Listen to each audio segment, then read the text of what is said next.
Assalamualaikum warahmatullahi wabarakatuh. Kami dari kelompok 4, saya Sonia Bella Prastika, Weni Ayu Prayesti, Faustina Sampo Winanfani, dan Farhan Arya Putra. Kami akan mempresentasikan teori Roger yang berkaitan dengan karakteristik of fully function person, question about human nature, assessment in Roger theory, research on Roger theory, and reflection on Roger theory. Yang pertama adalah karakteristik of fully function person atau yang biasa disebut dengan orang yang berfungsi sepenuhnya. Bagi Rogers, orang yang berfungsi sepenuhnya itu adalah orang yang bisa mengaktualisasi diri mereka dengan cara mereka bisa menyadari dan memanfaatkan berbagai potensi yang ada dalam dirinya untuk mencapai suatu tujuan dalam hidup. Kemudian, Rogers juga mengemukakan 3 konsep dasar tentang kepribadian sehat. Yang pertama, bahwa kepribadian sehat itu bukan suatu keadaan yang memang ada, tapi sehat itu merupakan suatu proses dari kita berusaha. Dan yang kedua, bahwa aktualisasi diri itu merupakan suatu proses yang memang susah dan juga menyakitkan. Dan yang ketiga, bahwa aktualisasi diri yang ada di dalam diri kita itu benar-benar dari kita sendiri, bukan dari orang-orang yang ada di sekitar kita atau dari pengaruh-pengaruh yang lainnya. Yang kedua adalah bagaimana sih ciri-ciri orang yang dikatakan dia bisa beraktualisasi atau berfungsi penuh? Yang pertama adalah orang yang berfungsi penuh itu menyadari semua pengalamannya. Jadi tidak ada pengalaman yang terdistorsi atau pengalaman yang ditolak. Jadi semua pengalaman itu memang benar-benar bisa tersaring dengan sendirinya. Dan juga orang yang berfungsi penuh itu bisa bersifat positif dan juga negatif. Seperti positifnya keberanian, kelembutan, negatifnya seperti rasa takut, rasa sakit. Kemudian orang yang berfungsi penuh di keterbukaan pada pengalaman ini juga mengalami banyak emosi dibandingkan orang-orang yang bersifat secara defensif. Yang kedua adalah orang yang berfungsi penuh secara eksistensial atau secara kaya gitu ya. Karena orang yang berfungsi penuh ini sendiri, dia akan hidup sepenuhnya dalam setiap momen kehidupan. Jadi dia akan merasakan berbagai momen-momen yang baru, dan dia juga tidak perlu untuk mengontrol momen-momen yang ada. Jadi setiap momen atau pengalaman itu mengalir begitu saja, dan dia bisa mendapatkan segala kekayaan itu dari berbagai pengalamannya. Ketiga adalah kepercayaan terhadap organisme orang sendiri. Jadi orang yang berfungsi penuh, dia akan percaya terhadap dirinya sendiri. Dia akan berpegang teguh terhadap kebenaran, sesuai dengan analisis dan juga rasional. Maka dari itu, kenapa sih orang yang berfungsi penuh itu, dia mudah sekali untuk memutuskan segala sesuatu berdasarkan apa yang dirasa benar gitu oleh organismenya sendiri. Kemudian adanya perasaan bebas. Perasaan bebas di sini adalah orang yang bebas memilih. Dia bisa memilih alternatif pikiran atau alternatif tindakan atau segala sesuatu yang berhubungan dengan aktualisasi dirinya untuk mencapai aktualisasi dirinya ini. Kemudian adalah orang yang kreatif. Nah, orang yang kreatif ini di sini apa sih maksudnya? Orang yang kreatif itu adalah orang yang fleksibel, orang yang selalu mencari pengalaman dan juga tantangan yang baru. Dan yang terakhir, dari penjelasan mulai yang pertama sampai yang terakhir ini, orang-orang kan juga pastinya akan mengalami berbagai kesulitan. Karena orang-orang yang beraktualisasi diri, mengembangkan segala potensinya, menghadapi tantangan baru, mereka tidak hanya merasakan kesenangan yang begitu saja, tapi mereka juga akan merasakan kesedihan, kemudian kelelahan dan lain sebagainya. Dan Roger sendiri juga tidak menggambarkan orang yang berfungsi penuh itu sebagai orang yang bahagia. Dan orang yang berfungsi penuh itu akan merasakan perasaan kebebasan dan memiliki kemampuan hidup yang kaya dan kreatif dalam setiap saat.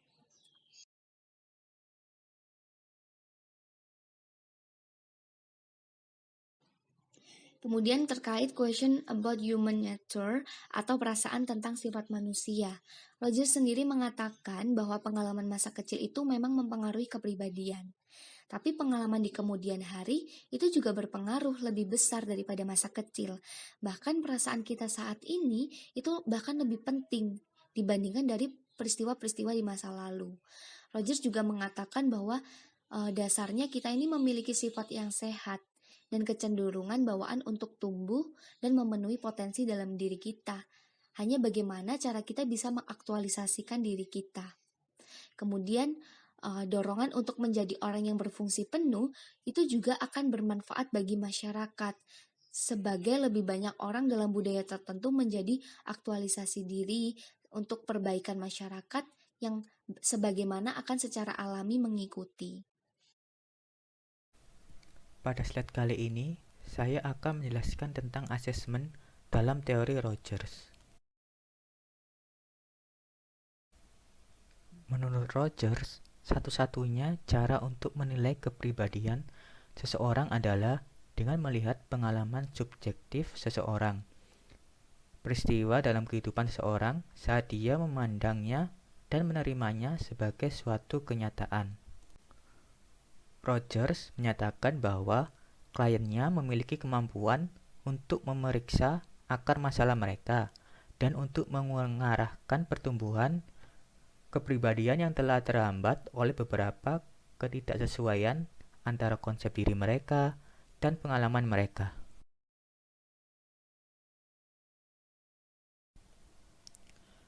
Person-centered therapy. Pada terapi ini, Roger mengeksplorasi perasaan dan sikap klien terhadap diri sendiri dan terhadap orang lain. Dia mendengarkan tanpa prasangka dan mencoba memahami dunia pengalaman klien. Dengan berfokus pada pengalaman subjektif, terapis hanya belajar tentang peristiwa-peristiwa yang diungkapkan klien secara sadar. Pengalaman yang tidak sadar tetap akan tersembunyi.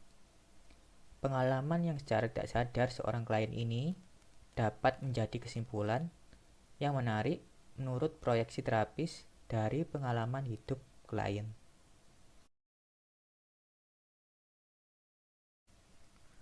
Rogers berpendapat bahwa person-centered therapy memberikan pandangan yang lebih jelas tentang dunia pengalaman seseorang daripada bentuk penilaian dan terapi lainnya.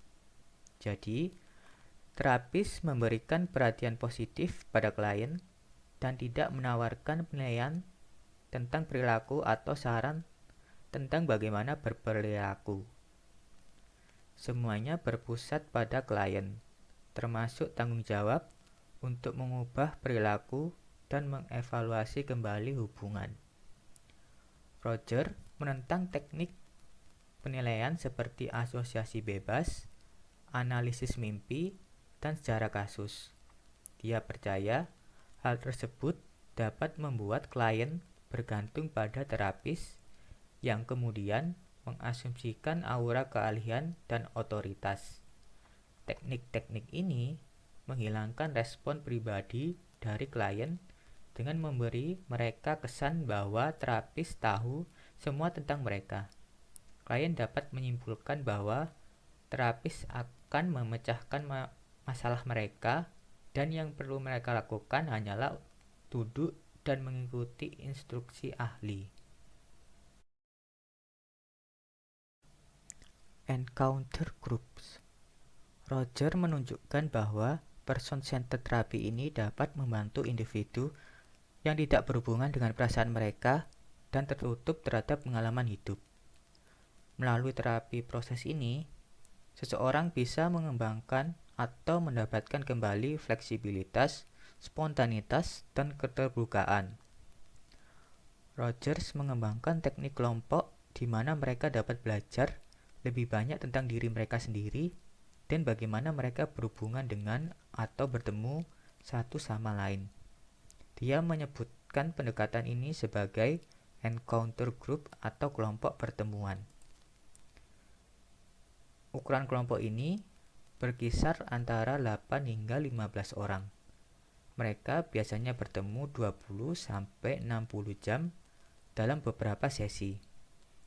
Mereka mulai tanpa struktur formal atau agenda.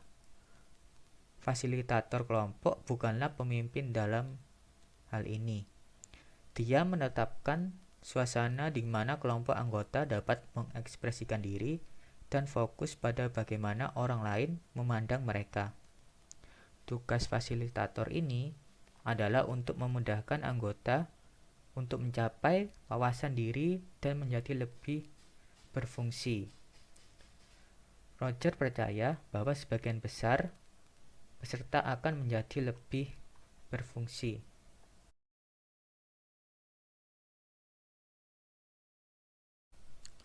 Psychological test.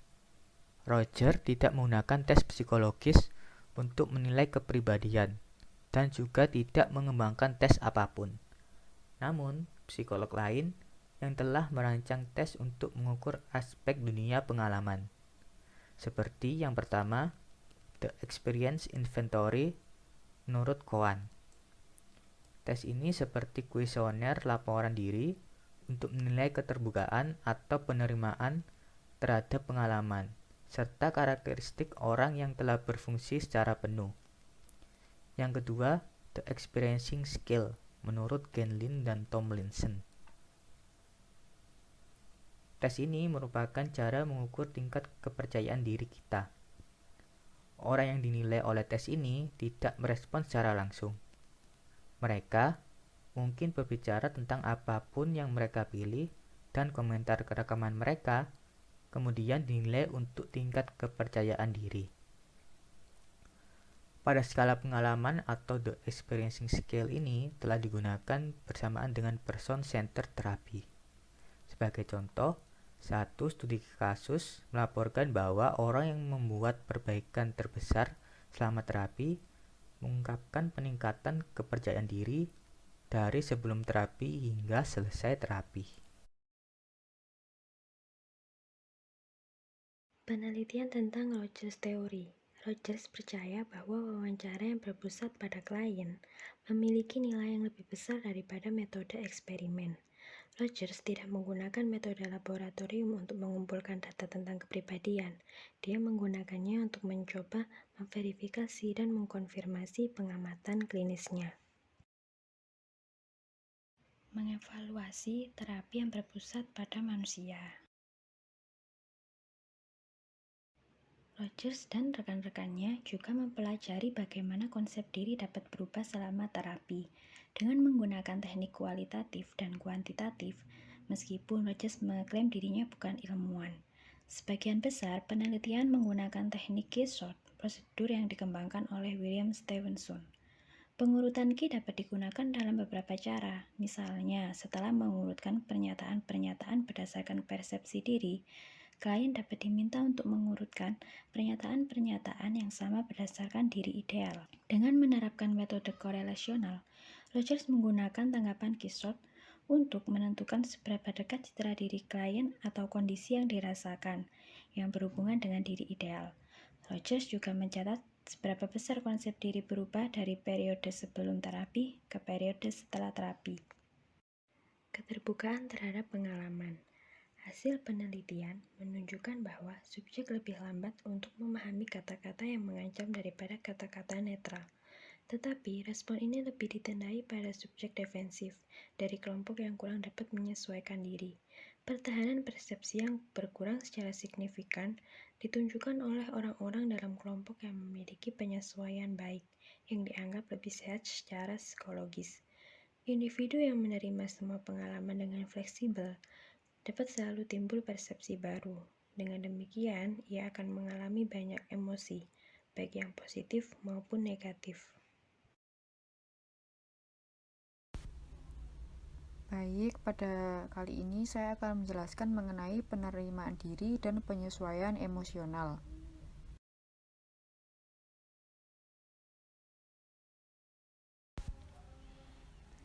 Rogers menjelaskan bahwa setiap individu mengalami perkembangan konsep diri.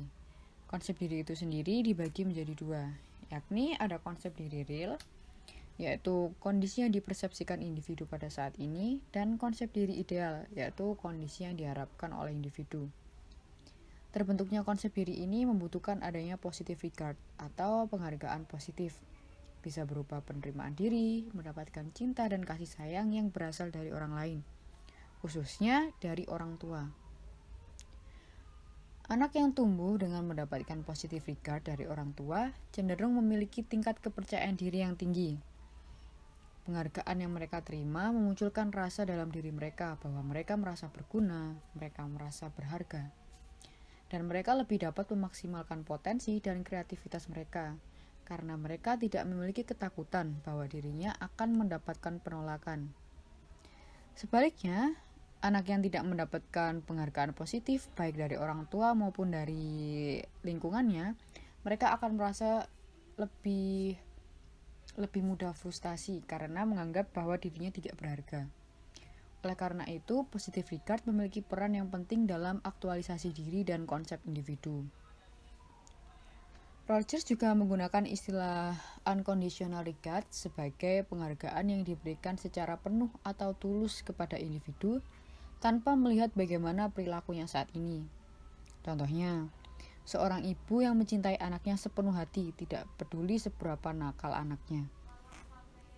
Sebaliknya, Rogers juga menggunakan istilah conditional regards atau penghargaan yang diberikan ketika individu berperilaku yang kita harapkan. Bisa dikatakan sebagai penghargaan yang bersyarat. Contohnya, siswa yang menjadi ranking 1 akan lebih dibanggakan dan diperhatikan oleh guru. Nah, persepsi yang timbul dalam diri individu bahwa ia merasa dicintai dan akan mendapatkan penghargaan apabila ia memenuhi ekspektasi dari orang-orang di sekitarnya ataupun dari orang tuanya, biasa disebut sebagai conditioning of worth atau penghargaan bersyarat. Adanya ketidaksesuaian antara konsep diri yang sekarang dan konsep diri ideal menunjukkan penyesuaian emosional yang buruk. Sebagai contoh, kondisi individu saat ini yang sedang galau atau marah karena mantan kekasih berkencan dengan sahabatnya. Namun di sisi lain, di dalam konsep diri yang ideal mengharuskan individu untuk bersikap tabah dan bahagia atas kebahagiaan sahabatnya. Adanya perbedaan inilah yang menciptakan ketegangan, yang mana rentan akan kecemasan. Semakin besar angka perbedaannya, maka akan semakin tinggi pula tingkat kecemasannya. Semakin besar angka perbedaan, berarti semakin rendah pula tingkat aktualisasi diri dan harga diri individu. Hal ini bisa berdampak akan timbulnya perilaku disorganized atau gangguan psikologis lainnya. Individu bisa dikatakan bersifat defensif apabila ia berusaha memberi perlindungan atas konsep diri dari kecemasan dan ancaman dengan menggunakan pengalaman-pengalamannya yang dipandang tidak konsisten dengan dirinya.